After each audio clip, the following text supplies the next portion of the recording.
Hey everybody, Dr. G here. I'm Green a hearts in the clinical and chat. forensic psychologist as well as a counterterrorism expert. And today we're going to be analyzing statements made by Candace Owens regarding Charlie Kirk's assassination. Before we get started, a couple of quick things. One, I wanted to make sure you know this is not a psychological evaluation of any kind. These are just my opinions. In addition to that, I do want to remind you to like and subscribe if you want to see more content just like this. All right, let's go. Ever since Charlie Kirk's assassination, Candace Owens has been very outspoken in trying to uncover if there was a deeper plot, if it's more than what we're being told. And what we're going to be doing today is analyzing some of these statements, and I'm going to give you my own forensic perspective on some of the claims that she makes. Also, I'm going to be talking a little bit about counterterrorism, because as I mentioned before, I'm an expert in that as well. I was trained by U.S. intelligence a number of years ago, so I'm going to be giving you some perspective on whether or not the alleged shooter may in fact fit the profile of a lone wolf terrorist. All right, let's just jump right in.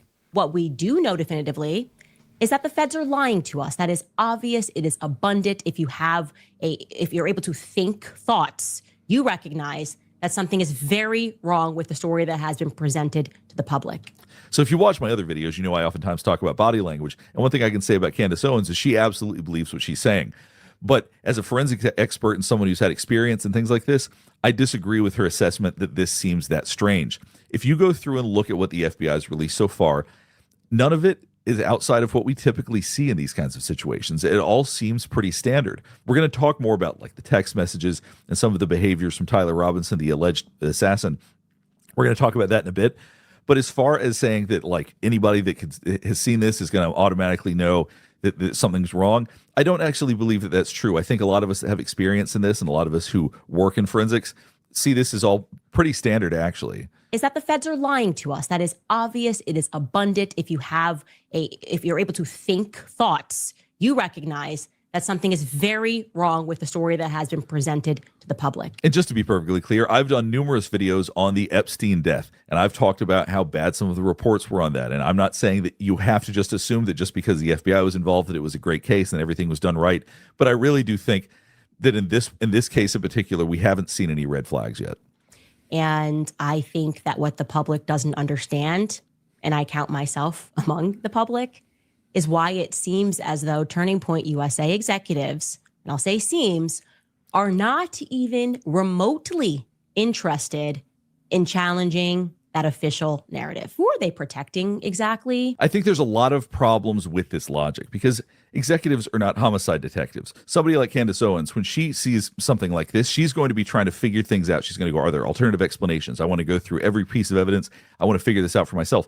Most people don't really think like that. She thinks about these things in a way that other people probably don't. So the idea that Turning Point USA is not coming out and making statements that are either supporting what she's saying or saying that there's different kinds of investigations that need to happen does not imply that they're complicit, nor does it suggest that they're protecting somebody. And I think that that can be a really dangerous leap in logic because then people are going to identify Turning Point USA as somehow the bad guys in this situation when in all reality, they may just trust law enforcement.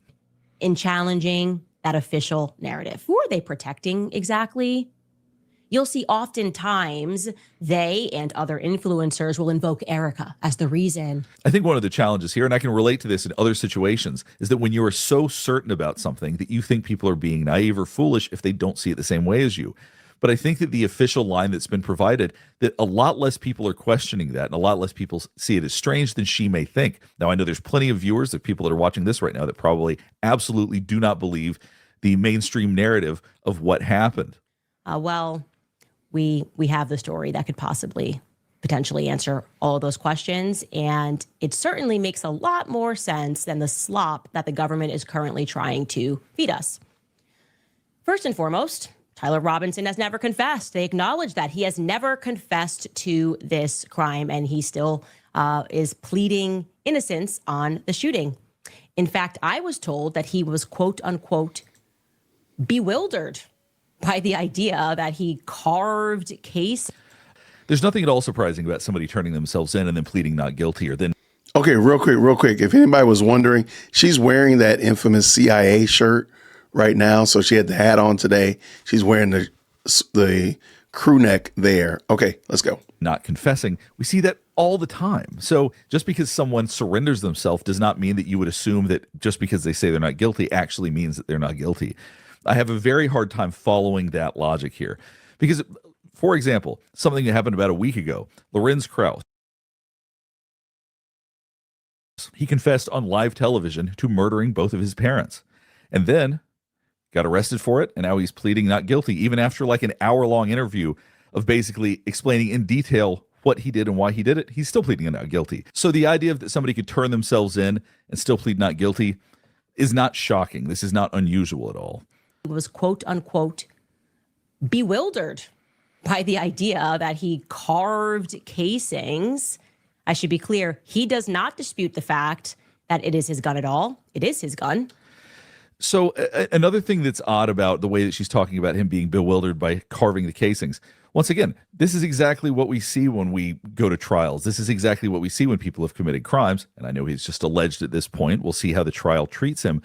But point being is that the idea that he's going, well, I don't know how this stuff got there. I certainly didn't do it. Of course he says that. Like everybody says that when they've been arrested for crimes like this. So him being bewildered, I don't think is evidence that he is not involved or that he didn't do it. Tone down his speech and his rhetoric. Now, on the topic of rhetoric, I am told that Tyler absolutely did not author those text messages.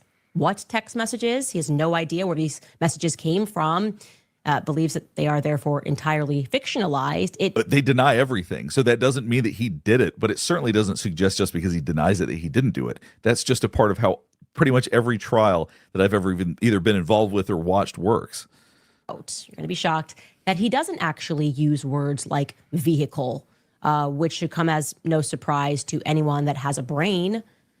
By the way, I'm sure you caught this, but there's old footage of Tyler Robinson that is now circulating from a car accident that he had.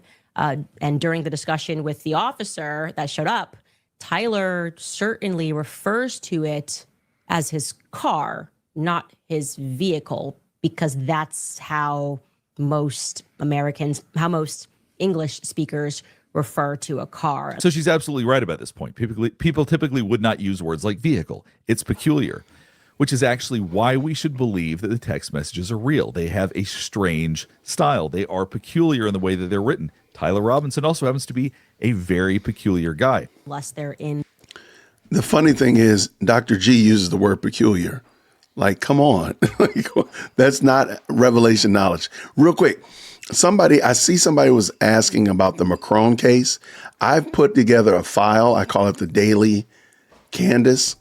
And I have all of the court files and the Tyler Robinson trial in that folder. So every time I get new updates, every time there's a new motion or new pleading, the motion to dismiss, the amended complaint, everything like that, I'll put it in there. So there it is right there for you. I'm going to keep it just legal documents. So not like articles or things I got to say or my own ramblings. It'll be legal documents. Maybe if we have video evidence or video court updates, maybe I'll put that in there. But really, it's just going to be that. So that's what this link is right here. If you're interested, go ahead and snag it and follow along with it. Okay, let's get done. The military or on the police force. So here is 2022 police body cam footage, in case you missed that, of Tyler making a crash report. Take a listen. Your mom's on her way? Yeah, she's gonna be a minute. She's got to shuttle over from where she's at to her car and then drive over. Gotcha. His mother was going to shuttle over from her car? Interesting. There's more, of course. Actually, there is more. We're going to watch another clip from that same body cam footage. Okay, saw it shift yellow, and as I get into the intersection, the bolts, there was a vehicle in the lane between, like the leftmost through lane.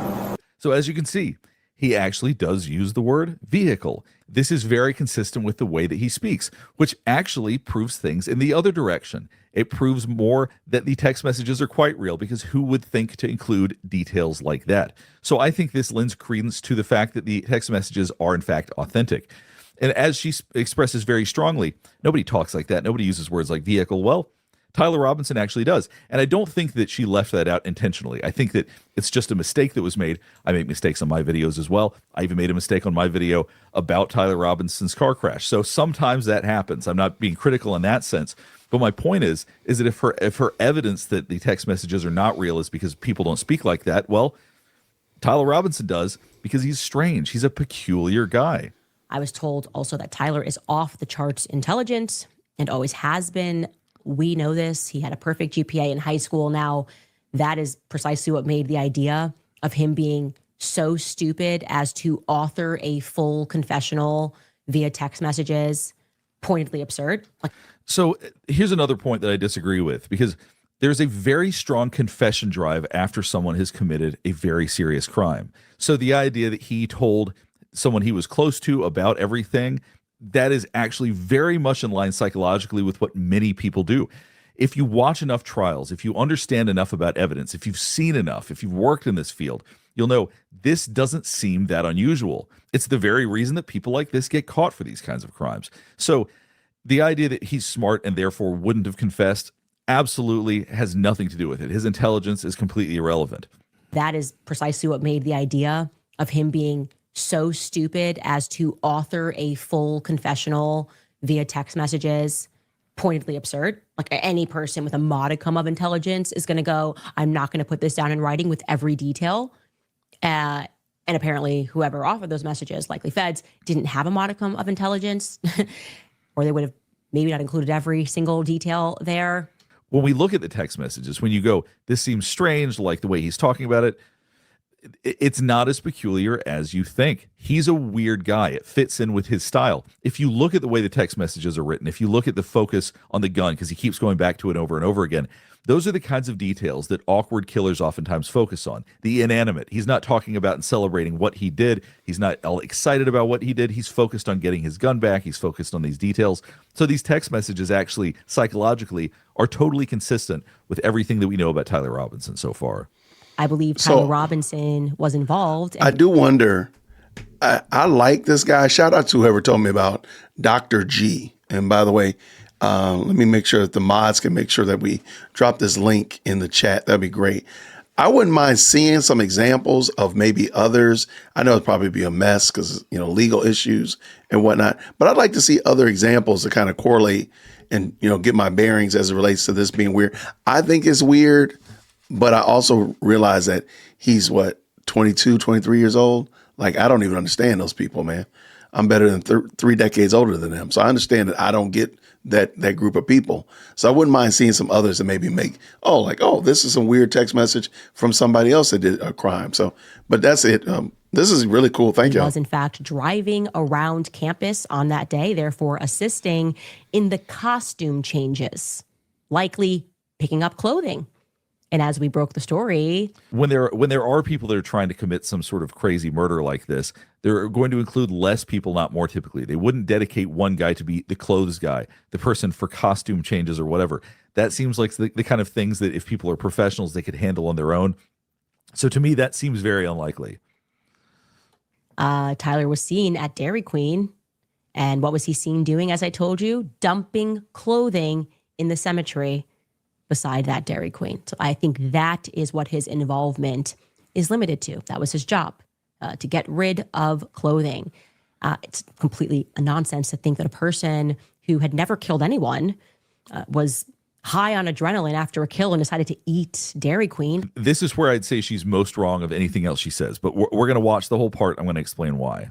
Anyone was high on adrenaline after a kill and decided to eat Dairy Queen. That doesn't even make sense biologically speaking. Why does anybody eat Dairy Queen? An adrenaline measure that kicks in after you kill an animal, let alone a person, let alone having it be your first kill. And you're like, he just decided to go to DQ, sit down, write some poetic text messages. It's why they're you gotta get a freaking out blizzard about that, Dairy. So for your average person, if your average person was to kill somebody, they're going to be all torn up about it. They're going to be confused about it. It's going to be they're going to be an emotional wreck afterwards if they had to defend themselves or something like that. For your average person.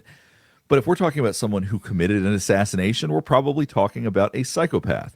And psychopaths can do things like this with no problem. They can go eat an hour after they've committed a murder, even if it was their first one. Look at Brian Koberger, for example. He murdered 4 college students. Yikes. Okay, 4. This was the first time he'd ever killed anybody. Here's footage of him from the next day, just sort of hanging out, going to Costco, shopping a little bit. Wow. He has no problem doing this. And physiologically, you can absolutely eat because you wouldn't still be as high on adrenaline as you were right when it happened. There's nothing about this that shocks me. If this is surprising to you, if you think that people are incapable of this, if you really get into some true crime, if you really pay attention to some of the trials that happen, you're really going to be shocked then, because going and getting Dairy Queen after committing murder, nothing about that surprises me whatsoever. You have to understand how underfunctioning psychopaths are. Psychopaths are not that rare.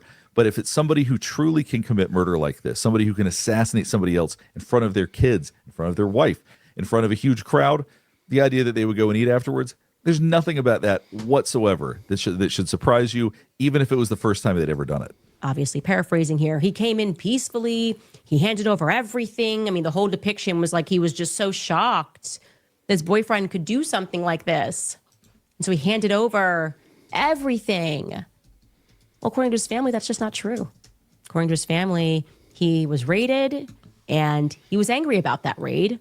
And yet he was instantly released back into their care. Another aspect of this that's going to complicate things, particularly for a lot of people that are not used to trials, that don't watch a lot of this kind of information, is that there may be conflicting information that comes out. It's not unusual at all that the wrong information comes out, that somebody says something incorrect. It's very possible that we are legitimately going to be getting some conflicting information, but that's not unusual. That happens frequently in trials, particularly when you have this many people working together. So Charlie writes in this group chat, just lost another huge Jewish donor, $2 million a year because we won't cancel Tucker. I'm thinking of inviting Candace. Somebody writes, oh. Charlie writes, Jewish donors play into all of the stereotypes. I cannot and will not be bullied like this, leaving me no choice but to leave the pro-Israel cause. So I'm not really sure that this being 48 hours before his assassination is a strong argument that there was a greater conspiracy. Because at this point, based on things that Candace Owens talked about, the FBI would be complicit, Israel might be complicit, there have been 4 different decoys would be complicit, there would be a big group that was all involved in this, multiple shooters. It starts to get to a point where it doesn't really make sense anymore. Right. Because the most sensible thing, if we're to look at Occam's razor, just the principle that the simplest explanation is probably the correct one, the idea that there's a lone wolf terrorist who wanted to kill somebody, probably wanted to know what it was like to murder somebody, assassinated Charlie Kirk. That is the simplest explanation, and based on everything we've seen so far, I don't see any reason why there's a better explanation. One of the bigger issues I have overall with the narrative that it just can't be Tyler Robinson. Once again, he's going to go to trial. We'll see whether or not they have good evidence that it truly is him, but he fits the profile of a lone wolf terrorist. He appears to be radicalized, ideological. He has specific grievances. His behavior is very consistent with what we see with lone wolf terrorists. So to take away from the fact that this could have very well been an ideologically driven act by a psychopath, and that all of a sudden we're starting to blame our own government, the people that are in fact trying to put away the person that killed Charlie Kirk, that's what frustrates me. What I personally want is for Charlie Kirk's assassin to face justice. And I think that Candace Owens wants that as well. Now, I think that she looks at some of this evidence in a very different way than I do. And hopefully, over time, it will become clear. Hopefully, either myself or Candace Owens or whoever else is watching this won't reject good evidence when it comes in because it doesn't fit their preconceived notions of what's happened or what they believe has happened. Because I'll tell you, I'm fully open to the possibility that if more evidence comes out that Tyler Robinson wasn't the guy, if the alleged shooter didn't in fact do it, then I'm absolutely open to it being part of whatever conspiracy if there's good evidence for that. But so far, I haven't seen anything that really goes against the evidence that the FBI has presented and goes towards evidence that it was anybody else. All right, we'll go ahead and wrap things up here. Hopefully this is helping you better understand some of the forensic perspective of the information that Candace Owens is providing. Now, I'm not saying she shouldn't continue to ask questions. I think that anybody that wants to better understand the situation should ask any questions they can. But I do think coming to certain conclusions should be limited. I think that there are certain conclusions that people are coming to that are not real conclusions, that are not legitimate conclusions, like that Tyler Robinson never could have eaten Dairy Queen after murdering somebody if he in fact did something like this. Absolutely. If you assassinate somebody and you're enough of a psychopath, there's a lot more that people can do. Trust me, if I was to really get into some of the stuff that I hear in true crime and some of the cases that I've been involved with, eating lunch at Dairy Queen, eating dinner at Dairy Queen, not be that big of a deal. Thank you so much for tuning in to another episode of the JWhit Podcast. If you enjoyed today's show, please do me a favor and hit me up with that 3-piece special. Like the video, subscribe, and of course, share it with somebody who would also enjoy this type of content. And make sure you leave a comment because I do pin the best comments to the top. So thank you so much for tuning in today. And until next time, everybody, grace and peace.